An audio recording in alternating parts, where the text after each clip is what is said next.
Bienvenue, bienvenue à toutes, bienvenue à tous. On veut prendre le temps en ce jour de célébrer notre Dieu, de célébrer le roi des rois.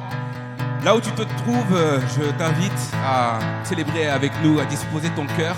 Nous allons apporter à notre Dieu un culte qui nous soit agréable. Est-ce que tu es dans la joie? Tu écris sur le chat, je suis dans la joie. Je suis dans la joie. Est-ce que tu peux le dire sur le chat?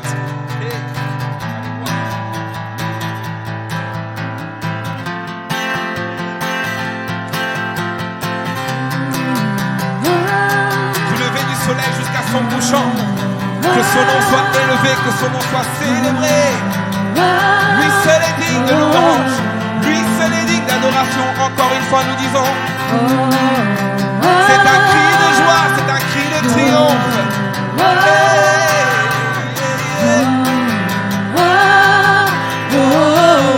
Tous ensemble chantons, je veux danser et louer. Je veux danser et louer.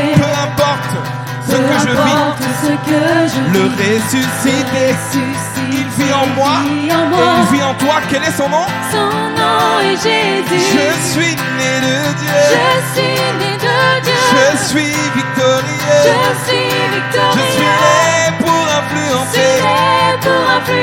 Rempli du Saint-Esprit. Rempli du Saint-Esprit. Oh, oh, oh, oh, oh, oh, oh, oh, à vous.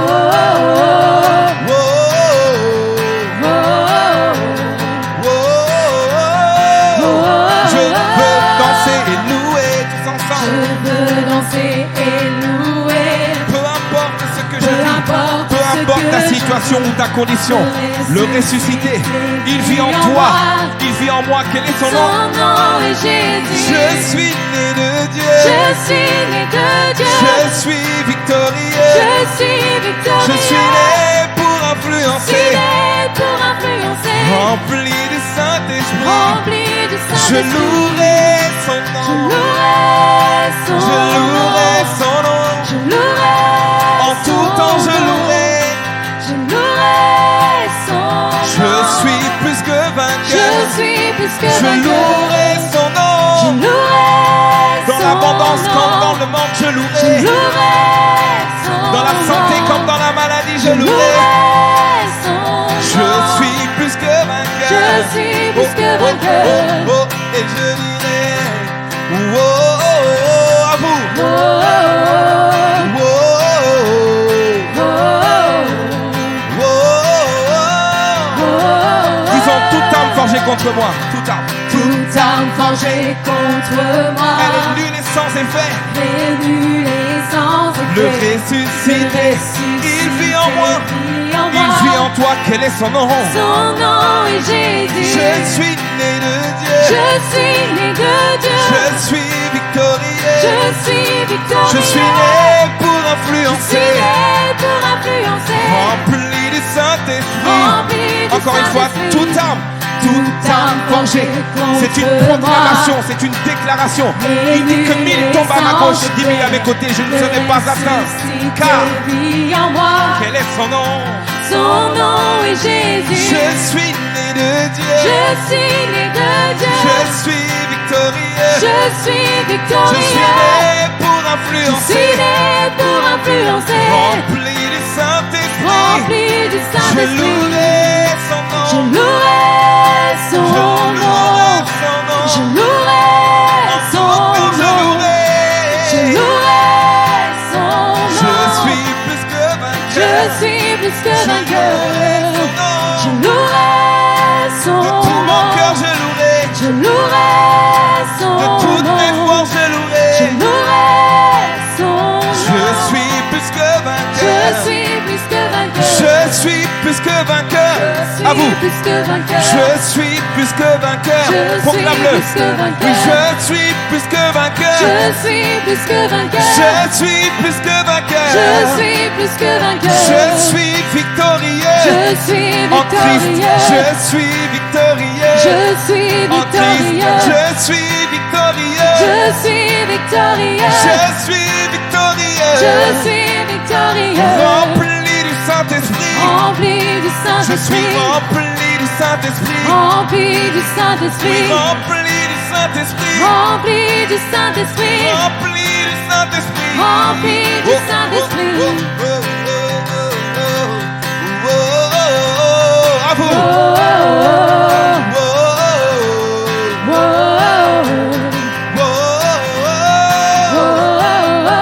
Encore une fois, je le dirai, je le proclamerai.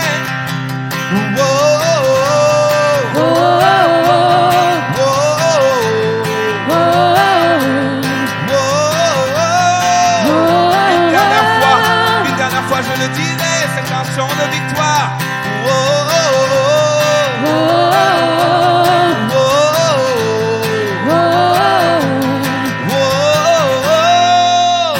Je suis plus que vainqueur.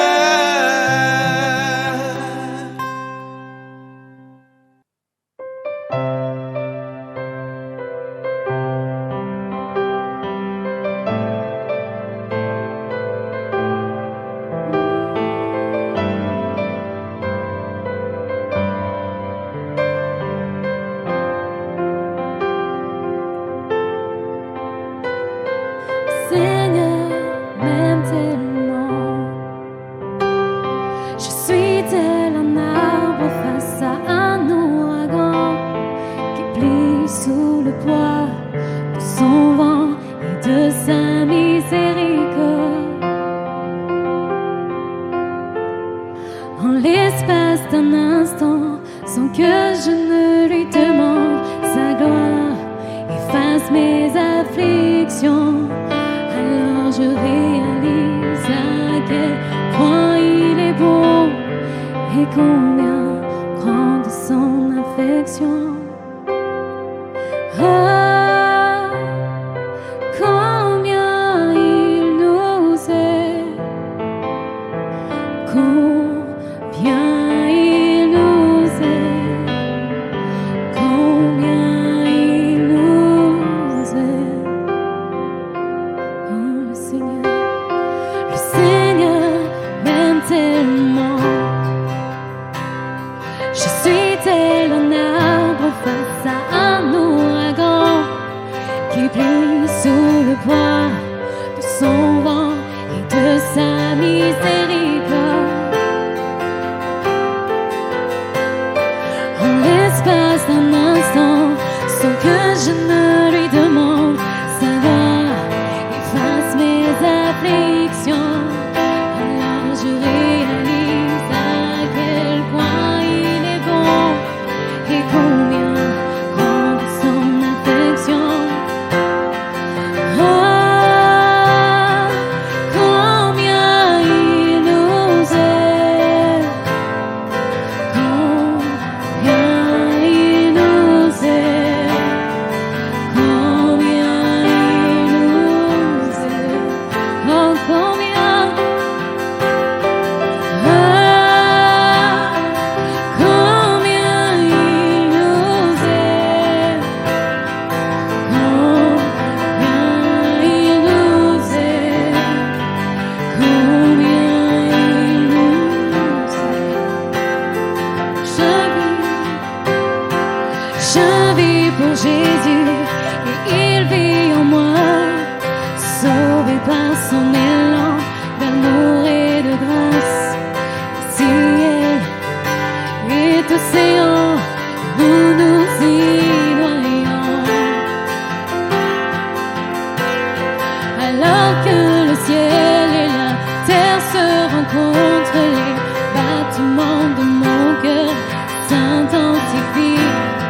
Il n'y a de place pour aucun de mes regrets quand je réalise oh, combien il nous aime, oh combien il nous aime, oh combien il nous aime.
merci d'être là ce matin. Je prie que sa parole puisse vous fortifier et surtout fortifier votre foi.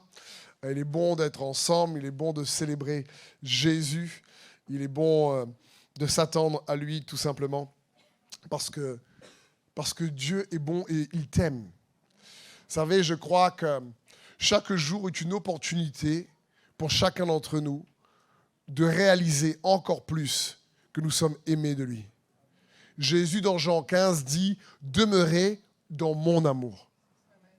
Il n'a pas dit « Demeure dans ton amour pour lui ». Ton amour pour lui va vaciller. Mais son amour pour toi ne vacille pas. Et c'est pour ça qu'il dit « Demeurez dans mon amour ». Et donc, je prie que ce message, ce matin, vous aide à demeurer encore un peu plus dans l'amour que Jésus a pour vous. C'est la parole de Dieu, dit « Nous l'aimons, car il nous a aimés le premier ». Si on ne reçoit pas en premièrement son amour, c'est difficile d'aimer en retour. Même impossible. C'est impossible de l'aimer de tout notre cœur, toute notre âme, toute notre force, comme on vient de le chanter, si ce n'est pas son amour qui nous donne, qui nous aide à l'accomplir de cette manière. Donc, le thème de ce matin, pour ce week-end, s'intitule « Un cœur surchargé ». Un cœur surchargé. Dans Luc 21, au verset 34, la Bible dit, c'est Jésus qui parle, « Prenez garde à vous-même, de crainte que vos cœurs ne s'apesantissent par les excès du manger et du boire, et par les soucis de la vie, et que ce jour ne vienne sur vous à l'improviste. » Jésus ici parle de son retour, et il dit que votre cœur ne s'apesantisse pas. Le mot appesantir ici, ça signifie que votre cœur ne soit pas surchargé. Parce que sinon, vous n'allez pas être assez alerte lorsque je vais revenir. Et plus que jamais dans les temps où nous sommes, il est important pour nous de faire attention à cela.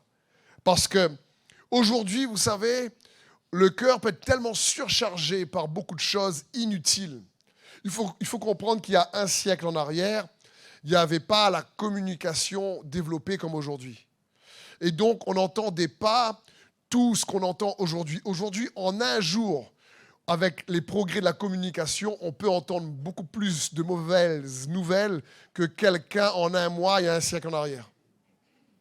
Et ça vient surcharger.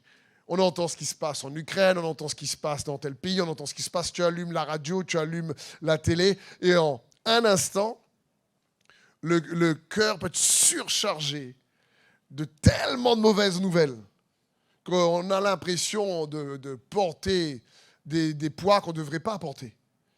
Et ce n'était pas comme ça auparavant. On n'a pas été créé pour porter tout ça. Et aujourd'hui, avec la technologie, il y a de bonnes choses, mais comme vous le savez également, il y a aussi de choses moins bonnes. Et j'aimerais juste encourager à ne pas avoir un cœur trop lourd, trop surchargé, parce que c'est possible en Jésus-Christ d'avoir un cœur plus léger. Il l'a dit lui-même dans Matthieu 11, 28, « Venez à moi, vous tous qui êtes fatigués et chargés, et je vous donnerai du repos. Prenez mon joug sur vous et recevez mes instructions, car je suis doux et humble de cœur, et vous trouverez du repos pour vos âmes, car mon joug est doux et mon fardeau léger. » C'est ça que j'aime dire, même le ministère, le service pour Dieu, devrait toujours avoir un poids léger. C'est jamais facile, mais Jésus dit, son joug n'est pas lourd. Donc s'il est lourd, c'est peut-être qu'on l'a surchargé. Sans nous en rendre compte. Avec des traditions, avec des manières de faire hériter, je ne sais pas avec quoi. Mais tous, on peut donc avoir une surcharge qui n'est pas idéale. Et Jésus dit, viens à lui. Viens prendre son fardeau léger. Viens prendre son joug qui est doux. Moi, j'ai envie de son joug qui est doux et son fardeau léger. Moi, j'ai envie que la vie soit une vie légère, malgré les difficultés, malgré les conflits. Ça ne veut pas dire qu'il n'y en a pas, mais ça signifie que tu les traverses différemment. Et dans Luc 21, ce qui est intéressant, c'est qu'il donne 2 raisons. Il dit que vos cœurs ne s'apesantissent pas par les excès du cabrima salé. Non, c'est pas ça. Du manger, du boire, du caripoulet. Pour ceux qui nous regardent, c'est des plats créoles de l'île de la Réunion. Donc, donc ce n'est pas les excès du manger et du boire. Mais comprenons bien, les excès du manger et du boire, ça alourdit l'estomac, par le cœur. Quand tu manges, ça ne rentre pas dans le cœur, j'espère pour toi. Donc, quand Jésus dit ici, il parle du manger et du boire qui alourdit le cœur, il parle en réalité pas du manger et du boire vraiment. Il parle d'un style de vie qui cherche à être tellement dans le confort et la sécurité que maintenant je mange, je bois, je suis tranquille et voilà, je suis bien maintenant. Et ça fait que maintenant je prends plus trop de risques. Et la foi, c'est une vie de risque. Quelqu'un ne peut pas me dire, je vis par la foi, mais je reste toujours dans le confort. Gloire à Dieu. Je veux dire ici, si quelqu'un me dit, j'aime pas le confort, il a un souci. Mais le problème, c'est que le confort peut nous endormir, nous appesantir. Et heureusement ou malheureusement, la vie est tellement mouvementée qu'à côté du manger et du boire, il a dit les soucis de la vie aussi peuvent nous appesantir, nous surcharger. Parce que les épreuves, la souffrance nous rend soit meilleurs, soit pires. Et s'il y a bien quelque chose sur terre qui épargne personne, c'est la souffrance. Et c'est les difficultés. Par contre, on a tous le choix de soit, comme dit l'apôtre Paul à un moment donné, il dit, mais avez-vous souffert pour rien? Et j'aimerais t'encourager à ne pas souffrir pour rien. Pour que réellement ça t'apporte une plus-value. Et ce que l'ennemi a utilisé, ce que le diable a utilisé contre toi, eh bien Dieu va se servir pour toi. C'est autrement dit, Romains 8, 28, toute chose concourt au bien de ceux qui aiment Dieu, de ceux qui marchent dans son plan parfait. Donc, comprenons bien, ça parle d'un style de vie, l'estomac, le manger, le boire. Ici, excusez-moi, ça parle d'un style de vie qui peut-être est dans un tel confort qu'il n'est plus alerte à ce que Dieu fait. L'autre, c'est un style de vie qui est tellement englué dans les difficultés de la vie que le cœur est inquiet, soucieux, dans la peur tout le temps et il ne fait plus attention non plus à ce que Dieu fait. Ça me fait penser, vous avez dû sûrement entendre ce genre d'exemple-là, à l'aigle. Vous savez, la maman aigle,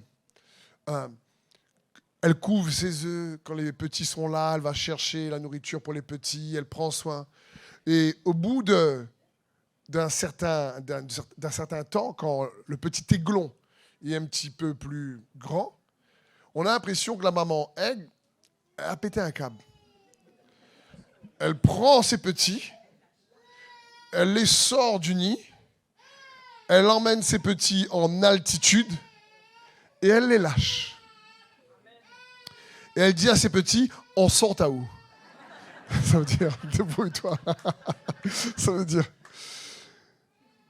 Et j'imagine le petit aiglon en train de se dire, maman aiglane est timbrée. Dire la maman un peu schizophrène, quoi. Au départ, elle me couvre, au départ, elle me donne à manger, au départ, elle me dorlote, elle me soigne. Et je sais pas, j'ai rien fait, je suis là, j'ai rien fait par rapport à d'habitude, j'ouvre mon bec, je mange. Et là, au bout d'un moment donné, elle me prend, elle me balance, je sais pas moi, à 10 000 mètres d'altitude. Et c'est la stratégie que les aigles utilisent pour que les petits découvrent leurs ailes. Parce que leurs ailes ne peuvent pas se déployer dans le confort du nid.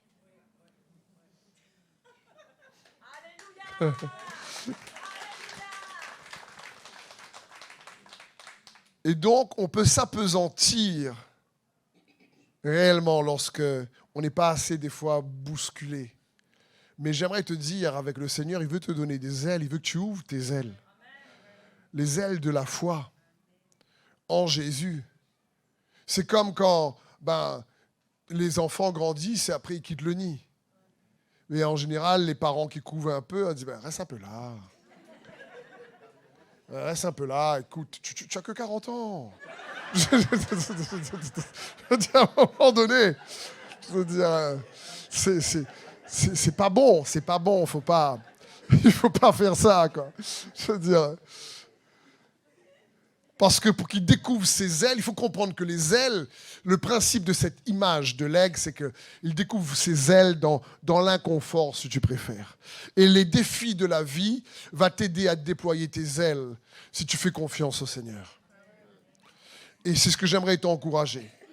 Pour pas que le cœur soit surchargé, déploie tes ailes.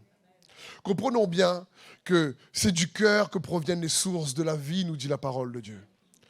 Dans Proverbe 4, 23, « Garde ton cœur plus que toute autre chose, car de lui viennent les sources de la vie. » Comprends bien, Dieu n'a pas dit « Garde ta maison », même si c'est bien. Il n'a pas dit « Garde ta voiture », même si c'est bien aussi. Mais des fois, il faudra changer. Parce que si tu gardes toute ta vie, il ne roulera plus. Donc, il dit pas « Garde quelque chose de matériel ». Même s'il y a du bon sens à garder ce qu'on a, bien sûr, au moins être un bon intendant. Mais la vie ne vient pas des choses, la vie vient du cœur. C'est pour ça qu'il te dit garde ton cœur, parce que la vie vient du cœur. La qualité de ta vie dépend de la qualité de ton cœur. C'est une clé importante. Un cœur surchargé va faire en sorte que tu auras une vie surchargée. Donc, pour améliorer la qualité de ta vie, il faut améliorer la qualité de ton cœur. Parce que c'est du cœur que viennent les sources de la vie. C'est bon pour nous de comprendre ça. On va dire, non, mais moi je serais plus heureux si un tel changerait, ou si mon mari serait mieux comme ça, ou si ma femme serait plus comme ci, ou si le voisin serait plus sympa avec moi, tant qu'à le collègue qui me prend la tête chaque jour au travail. Je comprends qu'il peut y avoir des circonstances qui accentuent les difficultés dans la vie. Mais quoi qu'il en soit, la vie ne vient pas des circonstances extérieures, elle provient du cœur à l'intérieur. C'est pour ça qu'il est important pour nous de comprendre que c'est bon pour nous de garder notre cœur plus que toute autre chose. Ce qui compte, c'est ta condition de cœur, pour Dieu comme pour toi. J'ai entendu l'histoire d'un pasteur américain qui a une église de moins de 30 000 membres, immense, qui va voir un ami pasteur africain. Et l'ami pasteur en Afrique vraiment habite dans une petite paillote. Les gens sont il n'y a pas d'eau, il n'y a pas de clim, il n'y a pas le confort du pasteur américain qui, lui, l'église est incroyable. On dirait une salle de concert, c'est impressionnant. Et puis le pasteur américain, le couple demande au couple de pasteurs africains en disant « Mais c'est pas trop dur pour vous de vivre dans une maison où il n'y a pas de clim, le matelas n'est pas confortable, vous dormez sur de la paille et vous devez aller marcher de maison en maison pour aider les gens, vous n'avez même pas de vélo. C'est pas trop dur la vie pour vous ?» Puis le couple de pasteurs africains, il regarde et dit « On allait vous poser la même question. » C'est pas trop dur pour vous de rester dans un confort avec la clim, c'est pas trop dur de gérer ces grandes églises-là avec tout ça de personnes.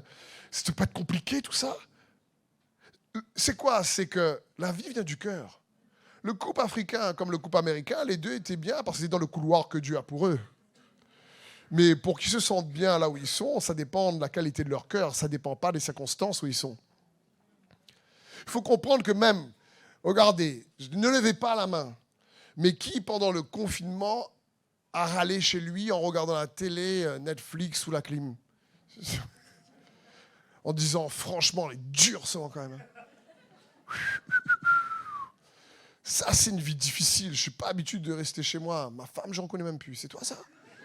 Je veux dire,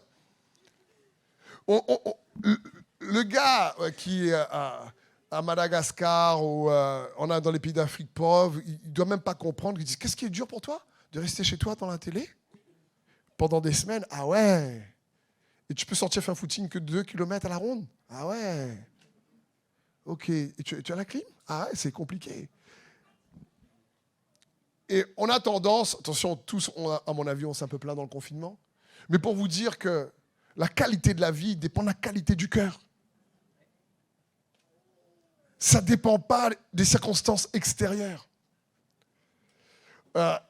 Et des fois, on ne se rend pas compte en s'excusant trop avec les circonstances extérieures que les sources de la vie viennent du cœur. C'est la parole de Dieu qui le dit. C'est ta condition de cœur, ma condition de cœur qui compte le plus pour Dieu. Si le cœur est triste, eh ben la vie sera terne. Si le cœur est dur, eh ben la vie sera rude. Si le cœur est tordu, eh ben la vie sera compliquée. Si le cœur est angoissé, eh ben la vie va être toujours stressée. Si le cœur est blessé, eh ben la vie va être douloureuse. Si le cœur est partagé, eh ben la vie va être confuse, etc., etc., etc., etc. À l'inverse, si le cœur est joyeux, la vie va être revitalisée. La Bible dit qu'un cœur joyeux est un bon remède pour le corps. Tellement ça fait la différence même pour le corps. Si le cœur est simple, la vie va réellement être appréciée. Si le cœur est droit, crois-moi, c'est une vie juste que tu vas récolter. Ça dépend du cœur.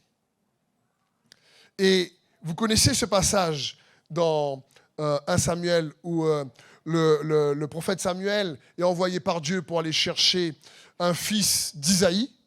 Et il doit choisir parmi les fils d'Isaïe un futur roi pour remplacer le roi Saül.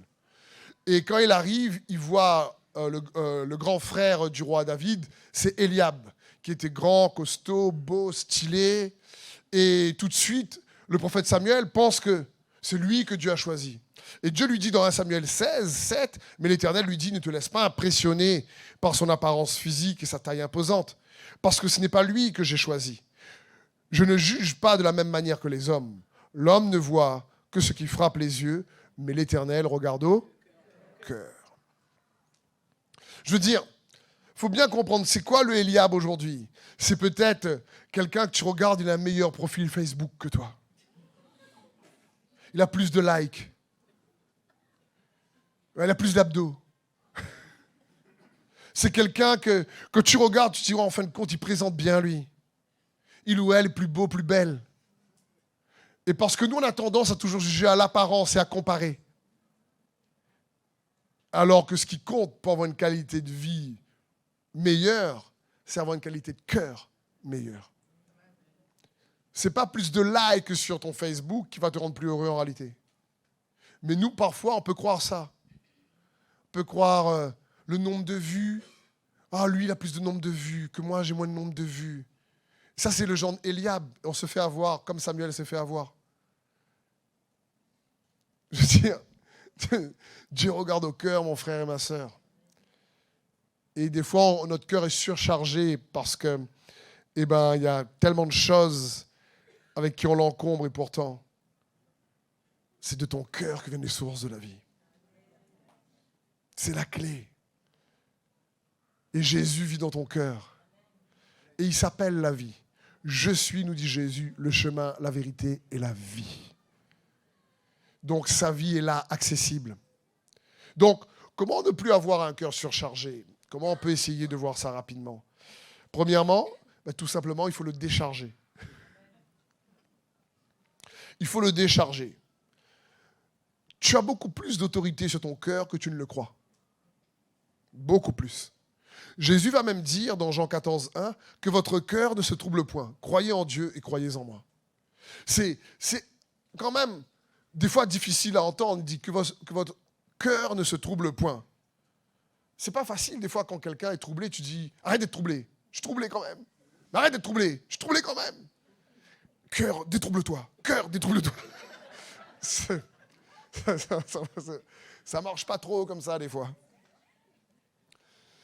Et pourtant, j'ai essayé, à travers la parole de Dieu, de vous montrer qu'on peut quand même alléger son cœur lorsqu'il est trop surchargé.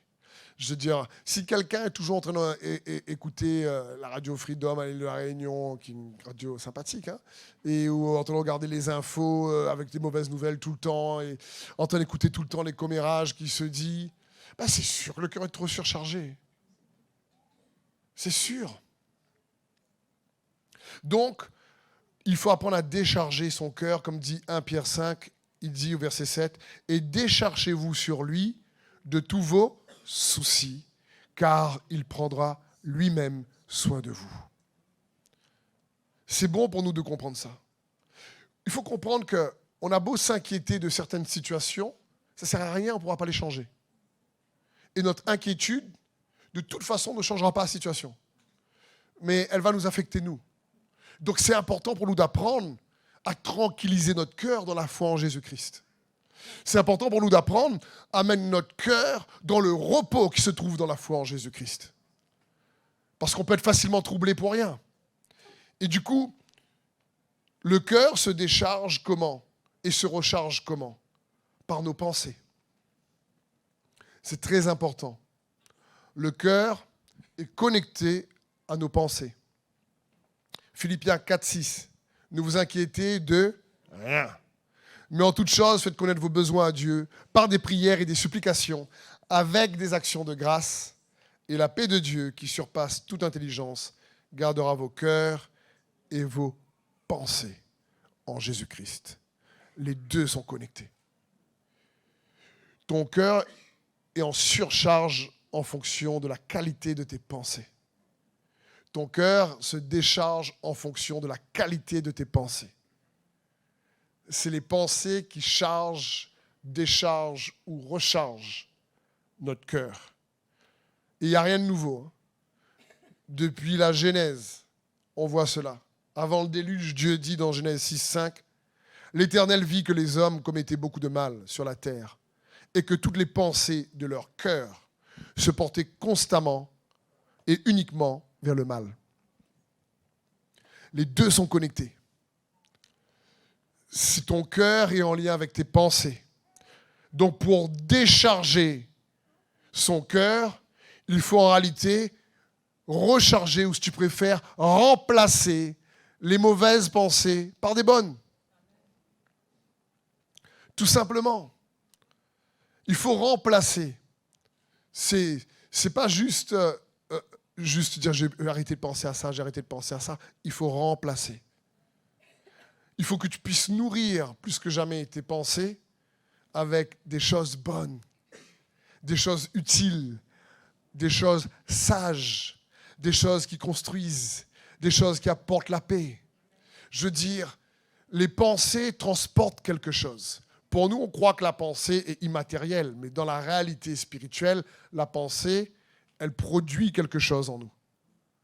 Quand Jésus va dire, si un homme regarde une femme et qui mord ses lèvres ou qui pense, il a dans sa pensée consommé l'adultère déjà. Il faut bien comprendre ça, il y a quelque chose qui se produit lorsqu'on pense. Et c'est bon pour nous de remplacer notre pensée. Philippiens 4:8 nous dit, « Enfin, frères, nourrissez vos pensées de tout ce qui est vrai, noble, juste, pur, digne d'amour ou d'approbation, tout ce qui mérite le respect et la louange. » Je veux dire, la parole de Dieu ici dit, nourris tes pensées. Nourris tes pensées de tout ce qui est bon.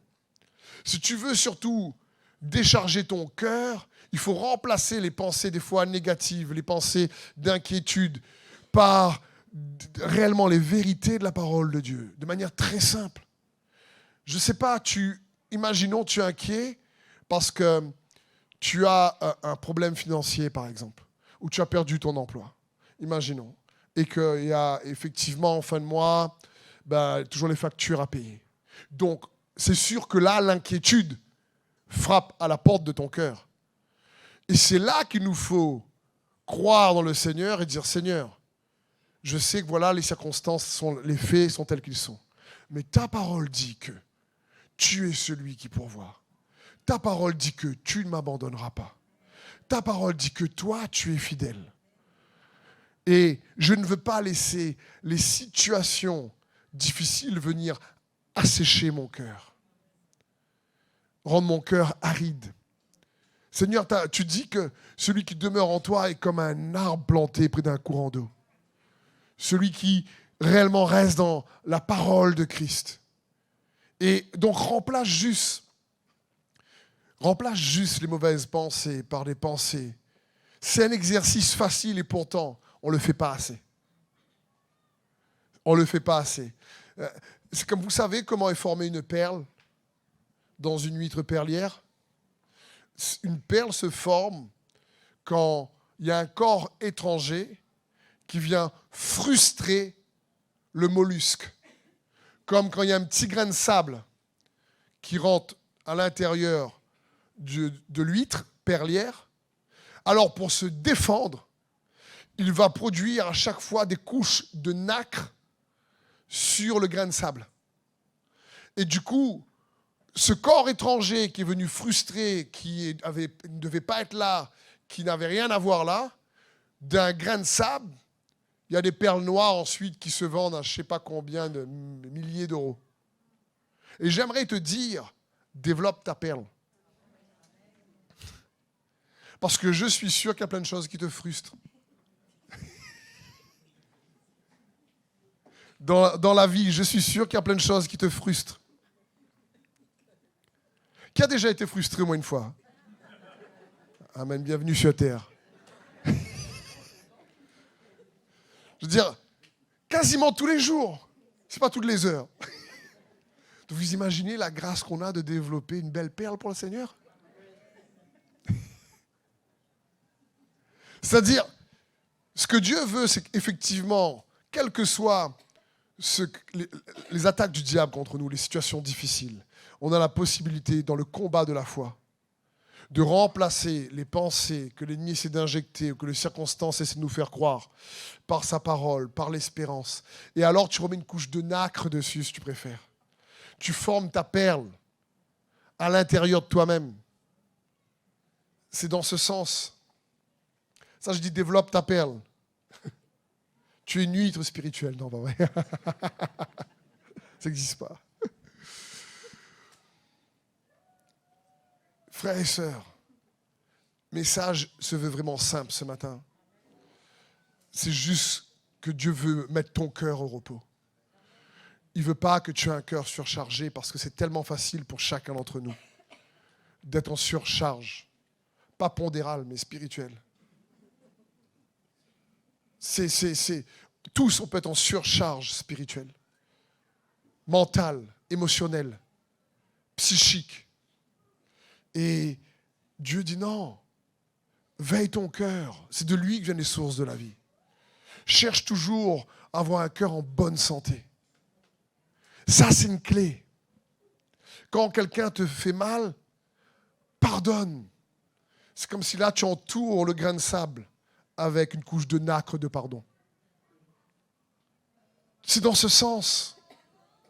La Bible dit, car là où est ton trésor, là aussi sera ton cœur. Donc j'aimerais te dire, choisis bien ton trésor. Parce que ce n'est pas encore une fois le trésor qui suit le cœur. C'est le cœur qui suit le trésor. Donc ma question c'est quoi ton trésor? Le trésor peut être une carrière pour quelqu'un. Quelqu'un peut faire de sa carrière son trésor, au détriment de son couple, sa vie de famille. Ton trésor, c'est quoi? Je ne sais pas, ton héritage. Certains, ça peut être leur voiture, c'est compliqué. Tu rayes la voiture, tu les rayes avec. Bon, raye pas de voiture. Hein. Donc, mais je veux dire, c'est quoi ton trésor? Parce que le cœur va suivre le trésor. Donc, la qualité, quelque part, de ton cœur va dépendre de la qualité du trésor que tu chéris. Quelque part, je veux te dire, qu'est-ce qui a de la valeur vraiment pour toi? Qu'est-ce que tu considères le plus? Qu'est-ce que tu donnes réellement de priorité dans ta vie? À qui ou à quoi accordes-tu vraiment ton temps? Ce sont des questions que je vous invite à y répondre pour vous-même. pour vous aider à identifier votre propre trésor.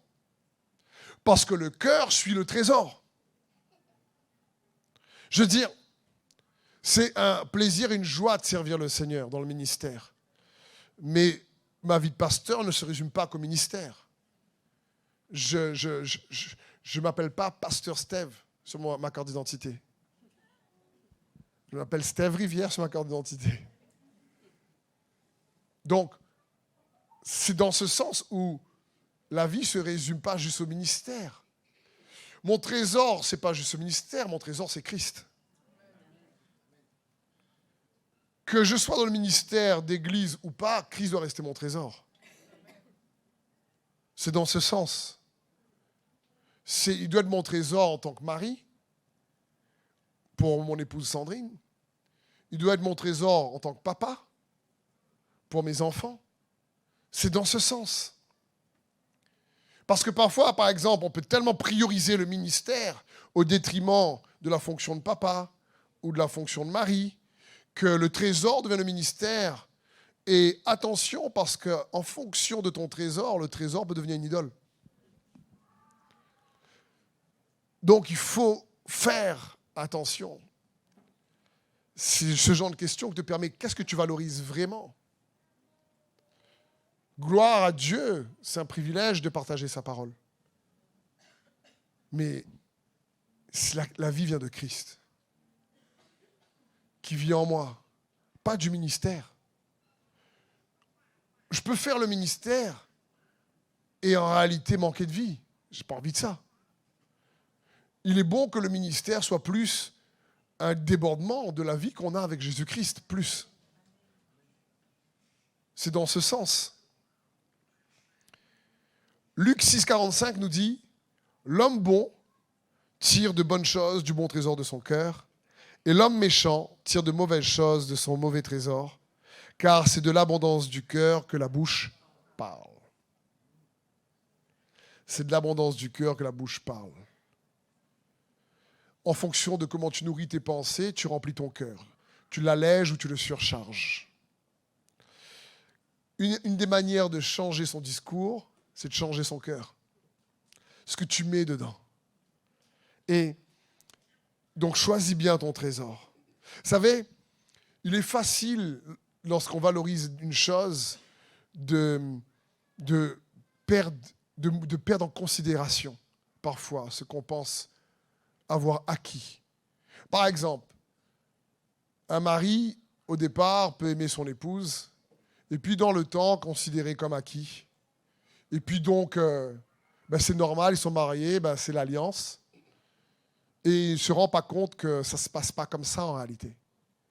Et que ensuite, les choses passent et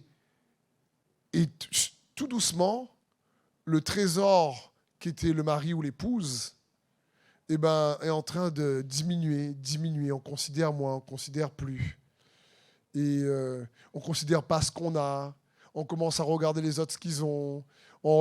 La maison n'est plus assez grande parce que l'autre là-bas a une grande case. Et puis, et on ne se rend pas compte qu'après on peut manquer d'appréciation pour ce qu'on a. Ça me fait penser, parfois, on peut spirituellement avoir ce genre de tendance comme les enfants. Moi, ça me fait rire, les enfants, surtout ma princesse Eva qui n'est pas là aujourd'hui, elle est malade, ma petite chérie là.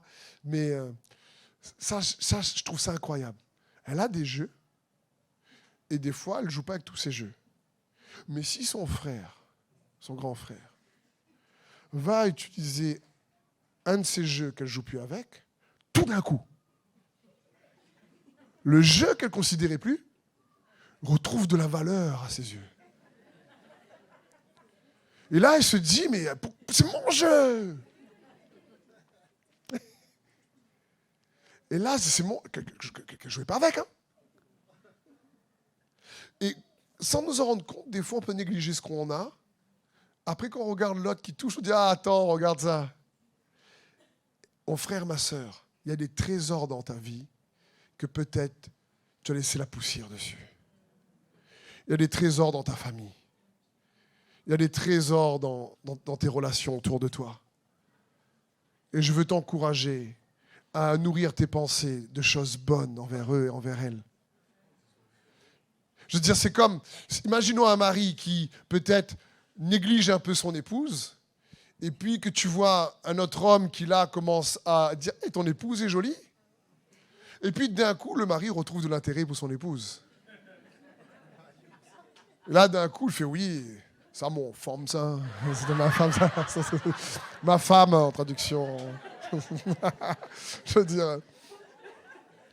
Mais si l'autre gars n'était pas en train de dire elle est belle ta femme, ben lui-même, il n'a jamais dit à sa femme une fois elle est belle.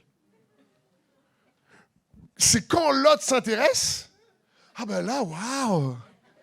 Ah, tu sais, c'est ma femme, ça, waouh, ouais! Fais pas ça. Dis à ta femme, elle est belle, mais avant que l'autre le dise. Et chérie là, bien comme il faut. Et pareil pour ton mari. Et si tu es célibataire, a pris pour un bon mari une bonne épouse. Parce que souvent, quand je parle des couples, on dit « Ouais, mais tu penses pas assez aux célibataires. Hein? » Non, je pense aux célibataires. Mais comme je vous ai dit, les célibataires, souvent, ils rêvent d'être accompagnés. Et dès qu'ils rencontrent quelqu'un qui n'est pas bon, ils auront rêve d'être célibataires.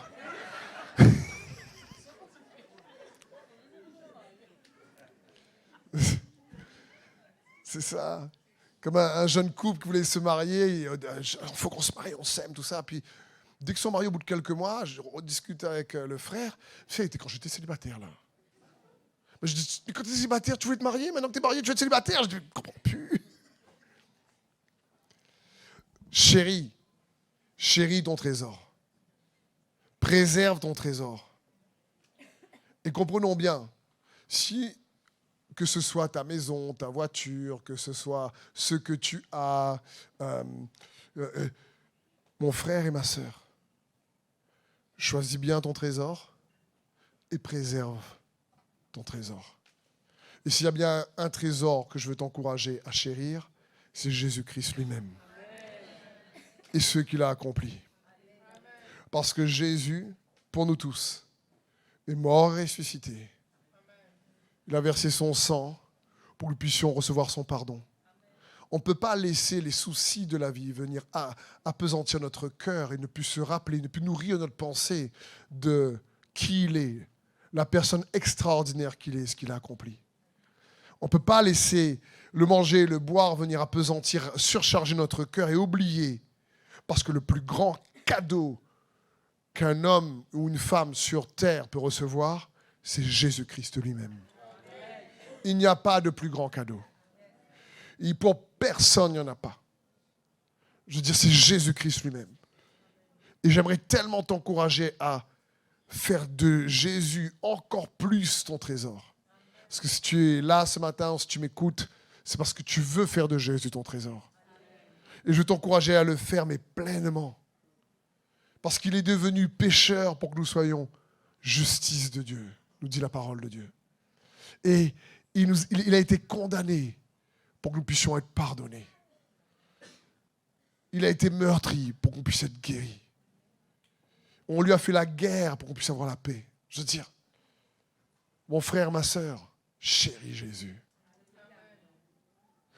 Si Jésus est notre trésor, on trouve du temps pour lui donner. Si Jésus est notre trésor, réellement, on le priorise. On ne néglige pas. Parce que vous savez, le problème de la dérive, comme j'ai déjà expliqué, c'est qu'on ne s'aperçoit pas. Comment faire en sorte qu'un beau jardin devienne vilain? En faisant rien. C'est-à-dire que tu ne l'entretiens pas. Juste en le délaissant, un beau jardin devient vilain. Pas besoin de faire grand-chose, justement, tu ne fais rien. Et c'est pareil dans notre relation avec le Seigneur. C'est pour ça qu'avoir une relation intense et forte de plus en plus avec Jésus doit être intentionnelle. On a chanté tout à l'heure, ton amour, ta puissance, je veux t'adorer de tout mon cœur. Ça signifie quoi? Ça signifie mets ton cœur dedans. Mets ton cœur dedans, cela signifie. Mets ton cœur dedans quand tu sers le Seigneur. Quand tu pries, mets ton cœur dedans. C'est serre-le avec ton cœur. Tu accomplis ta destinée avec ton cœur. Tu dis, Seigneur, mon cœur est dedans, mon cœur te suit. C'est tellement facile de pouvoir décrocher notre cœur de Christ Jésus lui-même. Je veux dire, c'est comme mon grand garçon, par exemple, qui aimait le rugby. Et puis, il y a 2 ans en arrière, il va au lycée, il me dit, non, moi, je ne veux plus aller au rugby. Et d'une passion, d'une faim qu'il avait de jouer au rugby, après, il n'en avait plus. Parce qu'il ne se nourrissait plus, je dirais, de cette passion. Parce que si tu ne cultives pas, ça peut ternir. Et je veux t'encourager à mettre ton cœur dedans. Le roi David a fait cette prière dans le psaume 57:8. Mon cœur est affermi, ô Dieu. Mon cœur est affermi. Je chanterai. Je ferai retentir mes instruments. Réveille-toi, mon âme. Réveillez-vous, mon luth et ma harpe. Je réveillerai l'aurore. Il est en train de dire, il parle à lui. Ce que j'aime avec le roi David, c'est qu'il parle souvent à lui-même dans les psaumes. Il faut dire, oh mon âme, pourquoi te lamentes-tu là? C'est extraordinaire. Il parle à lui-même. Et il dit, oh mon âme, fais un cas avec toi. Et donc, le roi David ici, il dit, mon cœur est affermi. Qu'est-ce qu'il est en train de dire? Mon cœur est dedans. Mon cœur est dans le service pour Dieu. Mon cœur est dans la maison de Dieu. Mon cœur est dans mon appel. Mon cœur est dans ma destinée. Mon cœur, Seigneur, veut faire ta volonté. Mon cœur est dans mon attachement à toi. Mon cœur est dans l'exercice de la piété. C'est dans ce sens. Dis, mon cœur est affermi dans ma relation avec toi. Mon cœur est dans la foi en Jésus-Christ. Mon cœur est dans la foi en Jésus et ce qu'il a accompli. Mon cœur est dans la parole. Mon cœur avec le Saint-Esprit. C'est-à-dire, garde ton cœur avec Jésus. Si tu veux un cœur qui est allégé, garde ton cœur avec Jésus. Il a dit, viens à moi et je te donnerai du repos. Viens à moi, prends mon fardeau, il est léger. Donc si ton cœur est surchargé par les soucis de la vie, ou par le fait que le manger, le boire, c'est cette négligence où on se dit, on est arrivé, maintenant on est tranquille, et on ne se rend même pas compte qu'on est en surcharge. J'aimerais juste te dire, non, mets ton cœur dedans, dans ta relation avec Jésus. Encore plus. Il est fidèle et il est bon. Et le meilleur est devant toi. J'aimerais te dire, tu n'es pas arrivé jusqu'ici, peu importe ce que tu as vécu, par la grâce de Dieu, pour que devant toi, ce soit pire. Peu importe ce que tu as vécu. Et je sais, s'il fallait que chacun d'entre nous, on prenne le micro pour savoir ce que tout le monde a traversé, je suis sûr qu'on se dirait, ah lui aussi, ah ouais, ah goûtez lui, ah lui aussi, ah lui aussi, ouf. Et pourtant, si tu es là, si tu respires, c'est par sa grâce. Amen. Et si sa grâce t'a emmené jusqu'ici, c'est parce qu'il veut t'emmener encore plus loin. Et je veux juste t'inviter à croire et à mettre ton cœur dedans, en ta relation avec Jésus. À dire, c'est pas fini, va m'emmener plus loin. Pour ton couple, pour ton travail, pour ta famille. C'est comme je dis en ce moment, quand on regarde le monde, on ne se rend même pas compte que cette époque, malgré ce qui se passe sur Terre, il y a beaucoup plus de bonnes églises que jamais auparavant. Il y a beaucoup plus d'accès à Internet pour avoir la parole de Dieu que jamais auparavant. Je veux dire, le royaume de Dieu avance, hein, vous savez ça? Dieu est en train de dire, zut, là la guerre en Ukraine, je vais mettre une pause sur l'avancement de mon royaume, parce que je n'ai pas pensé à ça. Non, il n'est pas comme ça. Il est l'alpha et l'oméga, le commencement et la fin, son plan avance. Et à côté des choses qui ne vont pas, il y a plein de bonnes choses qui vont bien. Nourris ton cœur de bonnes choses. Chaque semaine, chaque jour. Amen.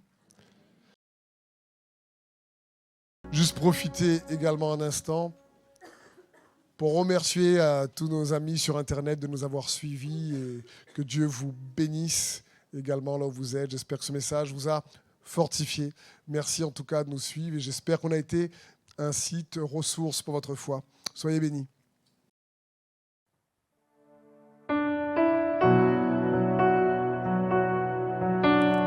Saint-Esprit, nous t'invitons à venir maintenant même dans ce lieu. Viens te révéler à nous.